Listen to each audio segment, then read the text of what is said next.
ओम शांति। तुम्हें फूल बन सबको सुख देना है।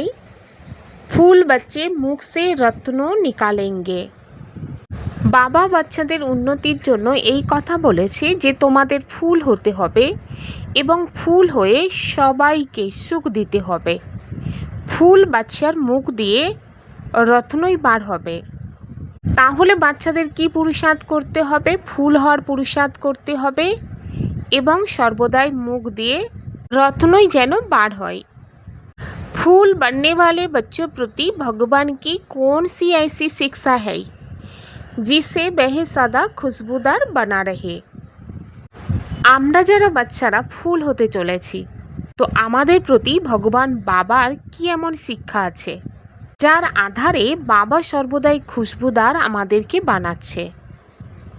হে মেরে ফুল বাচ্চে, আপনি অন্দর দেখো। বাবা বাচ্চাদেরকে বলেছেন যে আমার ফুল বাচ্চা, তো কি করতে হবে? নিজের ভেতরকে দেখতে হবে। তো কি দেখতে হবে বাচ্চাদেরকে? এটাই দেখতে হবে যে আমার ভেতরে কোনো আসুরি অবগুণরূপী কাঁটা তো নেই। আচ্ছা, বাবার কথা অনুসারে যদি কাঁটা থেকে থাকে তাহলে সেই কাঁটাকে বার করে দেওয়ার জন্য কি পুরুষার্থ করতে হবে? এর জন্য বাবা আমাদের কি উপদেশ দিয়েছেন?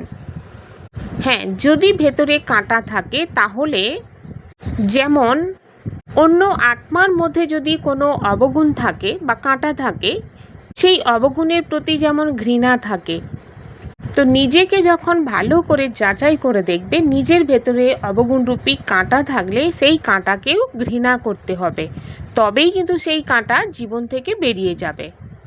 এর জন্য নিজেদেরকে অনেক ভালো করে দেখতে বলেছেন বাবা। হ্যাঁ, তার সাথে এই কথাও বলেছেন মনসা বাচা কর্ম নাই, যেন কোনো রকমের বিকর্ম না হয়। বিকর্ম হলে দণ্ড ভোগ করতে হবে। এর জন্য মনের যে সংকল্প চলে, সংকল্পকে চেকিং করতে হবে যে সাধারণ, ব্যর্থ, অশুদ্ধ, শুদ্ধ, এই 4 প্রকারের সংকল্পের মধ্যে কোন সংকল্প আমার ভেতরে চলছে। এই 4 প্রকারের সংকল্পের মধ্যে কোন সংকল্প হচ্ছে সর্ব উচ্চ, এই শুদ্ধ সংকল্পকেই ধারণ করতে হবে। কারণ যেমন সংকল্প চলবে সেটাই বাচ্চার মধ্যে আসবে এবং তার আধারেই কর্ম হবে। इस समय ये रावण राज्य होने के कारण मनुष्य सब देहो अभिमानी, इसलिए उनको जंगल का कांटा कहा जाता है। হ্যাঁ, এই সময় বাবা বাচ্চাদেরকে এটাও স্মরণ করিয়ে দিয়েছে যেটা হচ্ছে রাবণ রাজ্য। আর রাবণ রাজ্য হওয়ার কারণে প্রত্যেক মানব দেহের অভিমানে আছে, আর দেহের অভিমানে থাকা মানে জঙ্গলের কাঁটা বলা হয়েছে। হ্যাঁ, এই জঙ্গলে কি হতে থাকে? বাবা বলেছেন মায়া এমন কাজ করিয়ে দেয়। তো কি কাজ করিয়ে দেয়? দেহের অভিমানে নিয়ে এসে যে বাচ্চারা ফুল হতে থাকে, তো সেই বাচ্চাদেরকে ফিরে কাঁটা বানিয়ে দেয়। আর কাঁটা মানে জঙ্গল, আর এই জঙ্গলে অনেক প্রকারের বাবা বলেছেন জানোয়ার মিশাল মানব থাকে। তো এই শব্দটা বাবা কেন প্রয়োগ করেছে? কারণ বাবা বলেন যেমন জন্তু, জানোয়ার, পশু পক্ষী লড়াই ঝগড়া করতে থাকে, তো আজকের মানবও এদেরই মতন লড়াই ঝগড়া করতে থাকে, আর ঘরে ঘরে ঝগড়া চলতেই থাকে। যেমন বাবা একদিকে বলছেন এটা জঙ্গল, অন্যদিকে বলেছেন এই দুনিয়াটা হচ্ছে বিষয় সাগর এবং এটা অনেক বড় ভারী বিশেষ সাগর। বিশেষ সাগর অর্থাৎ যেখানে কাম, ক্রোধ, লোভ, মোহ, অহংকারের বশীভূত হয়ে আছে, আর এখানেই মানব ধাক্কা খাচ্ছে। এই কারণেই দুনিয়াকে পতিত ভ্রষ্টাচারী বলা হয়েছে। अभी तुम कांटों से फूल बन रहे हो, बाप को बागबान भी कहा जाता है। হ্যাঁ, এখানে আমরা বাচ্চারা এখন কাঁটা থেকে ফুল হতে চলেছি, আর বাবা হচ্ছেন বাগানের মালিক, অর্থাৎ যে বাগানে আমরা ফুল হতে চলেছি সেই বাগানের মালিক হচ্ছে স্বয়ং ভগবান। যেমন বলে মুঘল গার্ডেনের ফুল, তো কোনো ব্যক্তি যখন সেই মুঘল গার্ডেনের ফুল হাতে পায় তো অনেক ভাগ্যবান মনে করে। তো আমরা আত্মারা পরমাত্মার বাগানের ফুল, তো সেই কারণে আমরা অনেক সৌভাগ্যশালী। তো বাচ্চাদের সেই সৌভাগ্যের কথা স্মরণে রাখতে হবে। आज बड़ा अच्छा चलते हैं, फिर माया के तूफान आ जाते तो बैठे बैठे माया क्या हाल कर देती है। হ্যাঁ, বাচ্চারা তো আজ অনেক ভালো চলতে থাকে, ফিরে এটা দেখা যায় যে মায়ার তুফান আসে, তো বসে বসে মায়া কি অবস্থা করিয়ে দেয়। তো কেন খারাপ অবস্থায় চলে আসে? কারণ বাচ্চারা চলতে চলতে কখনো সঙ্গ দোষে চলে আসে, আর যখনই সঙ্গ দোষে চলে আসে তো সঙ্গে রং লেগে যায়, যার কারণে খারাপ হয়ে যায়, আর মায়ার ভক্কাবাস্য দেখার জন্য বাইরের জগতে পা রেখে দেয়। কারণ বাবা আগেই বলেছে দুনিয়াটা হচ্ছে সারা জঙ্গল, আর জঙ্গলে আগুন তো অবশ্যই লাগবে। বাবা বলেছেন আগুন তো লাগবেই, যেটা 5000 বছর আগে লেগেছিল, যার নাম ছিল মহাভারতের লড়াই। शिव बाबा समझाते हैं बाप तो फिर भी रहम दिल है, बाप को तो सबको कल्याण करना है, फिर भी जागेंगे कहाँ। শিব বাবা তো বোঝাতেই থাকেন বাপ তো হচ্ছে দয়ালু, সবাইকে কল্যাণ করতে হবে, অর্থাৎ অনেক আত্মাকেই পরমাত্মার পরিচয় দিতে হবে, ফিরে জাগছে কোথায়? হ্যাঁ, যখন দেখবে চারপাশে আগুন লেগেছে অর্থাৎ পরিস্থিতি তৈরি হয়ে গিয়েছে, তখনই পরমাত্মা বাবার কাছে এসে সকল আত্মা শরণ নেবে। কারণ বাবা হচ্ছে সবাই সদ্গতিদাতা এবং পুনর্জন্ম রহিত। নিজেকে কল্যাণকারীর উপযুক্ত বানানোর জন্য বাবা বলেছেন মিত্র সম্বন্ধী আদির সাথে কর্তব্য তো পালন করতে হবে, কিন্তু বুদ্ধি দিয়ে কেটে দিতে হবে।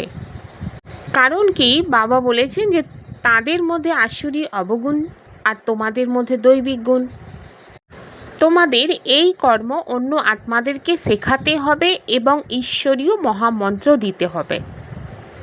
হ্যাঁ, অন্য আত্মার কল্যাণ করার জন্য বাবা বলেছেন নিজেকে দেখতে হবে। তো কি দেখব? আমার মধ্যে কোনো অবগুণ তো নেই, আর দৈবিক গুণ কতখানি ধারণ করেছি। হ্যাঁ, এটাও অ্যাটেনশনে রাখতে হবে, মনসা বাছা কর্ম না, এমন কোনো কর্ম করব না যার আধারে আসুরিক কর্ম হয়ে যাবে, এবং কাঁটাকে ফুল বানানোর ধান্দা করতে হবে। করতে হবে শুধু এতটুকু নয়, করছি কি না সেটাও দেখতে হবে। হ্যাঁ, বাবা তো মালিক, কিন্তু বাচ্চারা হচ্ছে মালি। অন্য আত্মাকে ফুল বানানোর জন্য মালি যাচ্ছে কিনা বা সেবা করছে কিনা সেটাও দেখতে হবে।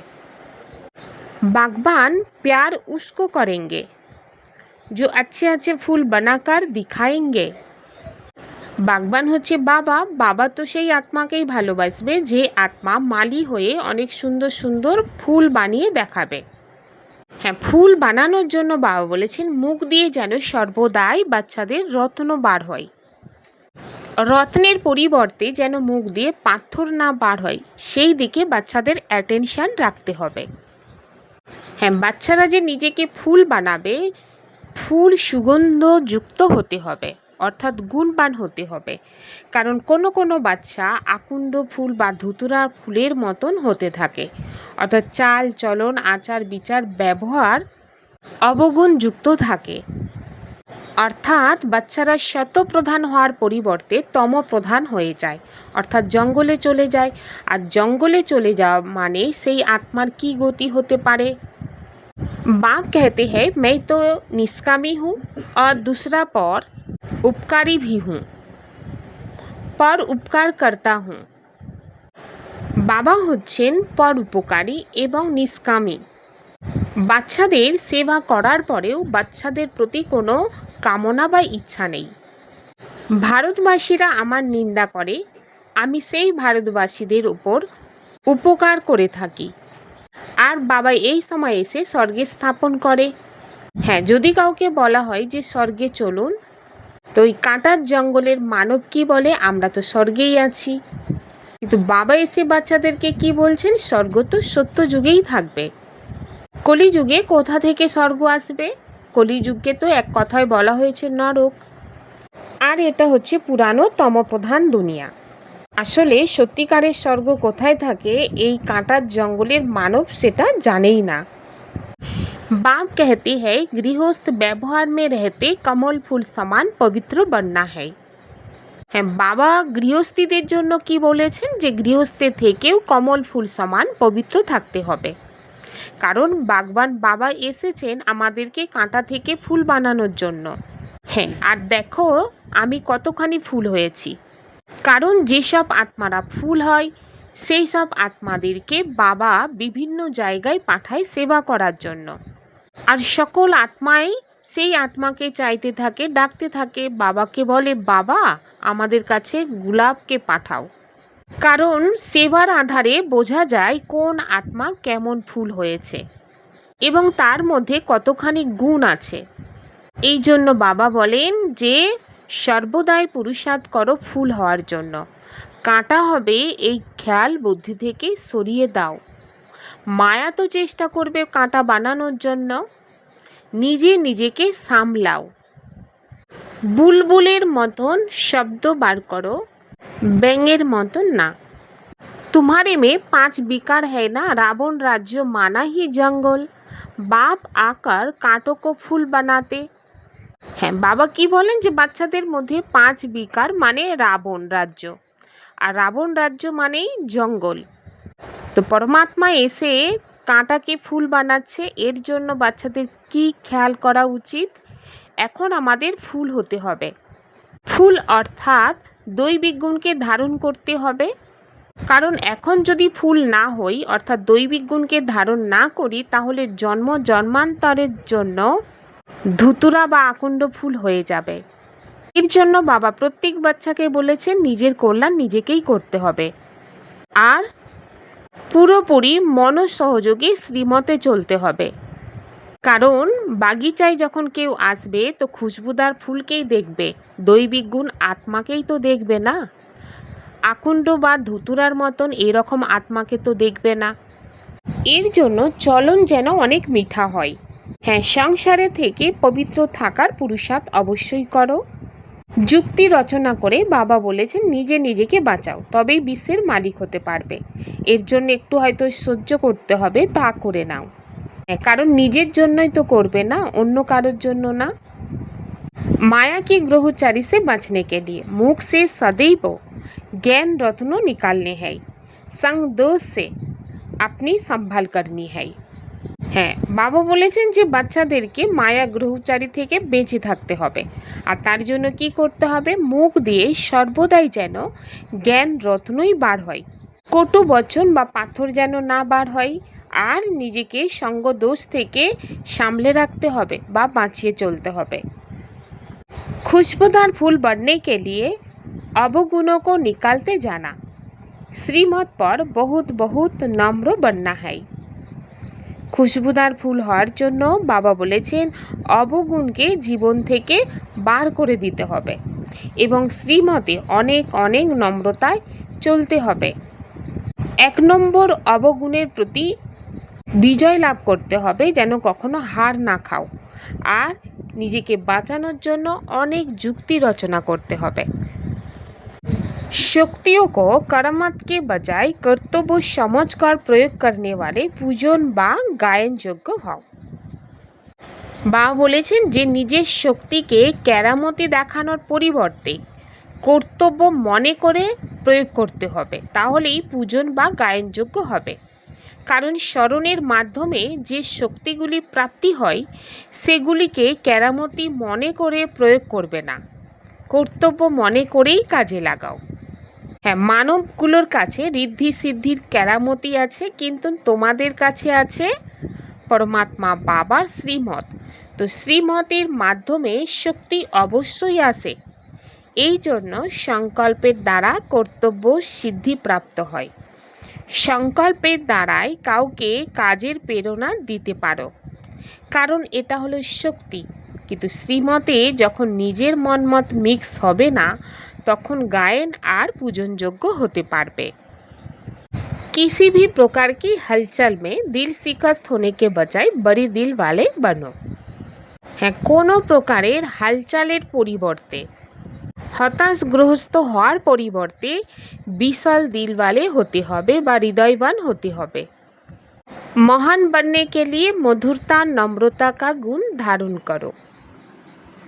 মহান হওয়ার জন্য আত্মাকে মধুরতা আর নম্রতার গুণকে ধারণ করতে হবে। যারা সরলচিত হয় তারাই মধুরতার গুণ সম্পন্ন হয়। তারাই সদা হাসি খুশিতে থাকে। হাসি খুশি মুখ সকলকে আকর্ষণ করে। হাসি খুশির অর্থই হলো অতীন্দ্রিয় সুখের দলা।